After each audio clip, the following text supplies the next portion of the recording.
ಶುಭೋದಯ ಎಲ್ಲರಿಗೂ. ಇವತ್ತು ನಾವು ಅಗಸೆ ಬೀಜ ಅಂತಾರೆ, ಫ್ಲೇಕ್ ಸೀಡ್ಸ್ ಅಂತಾರೆ ನೋಡಿ, ಅದರದ್ದು ಚಟ್ನಿ ಮಾಡೋದು ಹೇಳ್ತೇನೆ. ನಾನು ಚಟ್ನಿ ಮಾಡಕ್ಕೆ ನಿಮಗೂ ತೋರಿಸೋಣ ಅಂತ. ಇಲ್ಲಿ ನೋಡಿ, 1 ಕಪ್ ಅಗಸೆ ಬೀಜ, ಅರ್ಧ ಕಪ್ಪು ಶೇಂಗಾ ಕಾಳು, ಕಡಲೆ ಬೀಜ, ಎಷ್ಟು ಬೇಕೋ ಅಷ್ಟು ಖಾರ ಪುಡಿ, ಉಪ್ಪು, ಬೆಳ್ಳುಳ್ಳಿ, ಇಂಗು. ನೀವು ಬೆಳ್ಳುಳ್ಳಿ ಹಾಕ್ಕೊಂಡ್ರೆ ಹಿಂಗೆ ಹಾಕೋಬೇಕಂತಿಲ್ಲ, ಹಿಂಗೆ ಹಾಕಿದರೆ ಬೆಳ್ಳುಳ್ಳಿ ಹಾಕಬೇಕಂತಿಲ್ಲ. ಒಂಚೂರು ಅರಿಶಿನ ಪುಡಿ, ಒಂದು ಸಣ್ಣ ತುಂಡು ಬೆಲ್ಲ.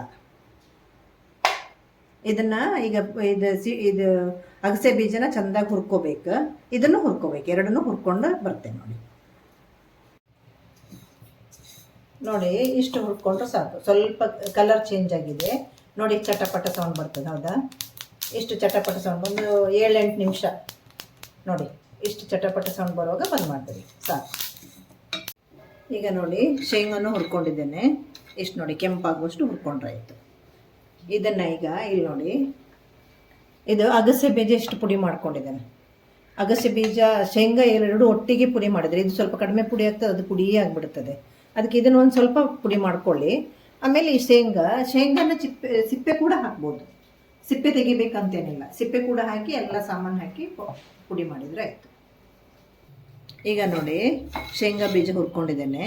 ಹೀಗೆ ಕೆಂಪಾಗುವಷ್ಟು ಹುರ್ಕೊಂಬಿಡಿ. ಇಲ್ಲಿ ನೋಡಿ, ಇದು ಅಗಸೆ ಬೀಜ ಇಷ್ಟು ಪುಡಿ ಮಾಡ್ಕೊಂಬಂದಿದ್ದೇನೆ. ಯಾಕಂದರೆ ಇದು ತರಿ ಇರಬೇಕು, ತೀರಾ ಪುಡಿ ಆಗಬಾರ್ದು. ಎರಡು ಒಟ್ಟಿಗೆ ಮಾಡಿದರೆ ಶೇಂಗಾ ಭಾಳ ಪುಡಿ ಆಗಿಬಿಡ್ತದೆ. ಇದನ್ನು ಸ್ವಲ್ಪ ಪುಡಿ ಮಾಡಿಕೊಂಡು ಈ ಶೇಂಗಾನ ಸಿಪ್ಪೆ ಕೂಡ ಹಾಕ್ಕೊಂಬಿಡಿ, ಸಿಪ್ಪೆ ತೆಗಿಬೇಕಂತೇನಿಲ್ಲ. ಮತ್ತು ಎಲ್ಲ ಸಾಮಾನು ಹಾಕ್ಕೊಂಡು ಪುಡಿ ಮಾಡ್ಕೊಂಡು ಬರೋಣ. ನೋಡಿ, ಅಗಸೆ ಚಟ್ನಿ ರೆಡಿ ಆಯಿತು. ಹಿಂಗೆ ಇಲ್ಲಿ ನೋಡಿ, ಇಷ್ಟು ತರಿ ಮಾಡಬೇಕು, ಇಷ್ಟು ತರಿ ಇರಬೇಕು, ಅಂದ್ರೆ ಚೆನ್ನಾಗಾಗ್ತದೆ ಚಪಾತಿ ತಿನ್ನಲಿಕ್ಕೆ ನೋಡಿ.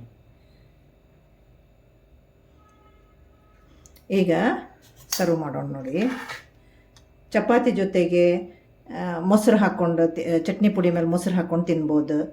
ಬಿಸಿ ಅನ್ನದ ಜೊತೆ ತುಪ್ಪ ಮತ್ತು ಈ ಚಟ್ನಿ ಪುಡಿ ತುಂಬ ಚೆನ್ನಾಗಾಗ್ತದೆ. ಬಿಸಿ ಅನ್ನ ಮಾಡಿ ಚಟ್ನಿ ಪುಡಿ ಹಾಕ್ಕೊಂಡು ತುಪ್ಪ ಹಾಕ್ಕೊಂಡು ಊಟ ಮಾಡ್ಬೋದು. ಮತ್ತು ಮಸಾಲೆ ದೋಸೆ ಮಾಡ್ತೇವೆ ನೋಡಿ ನಾವು.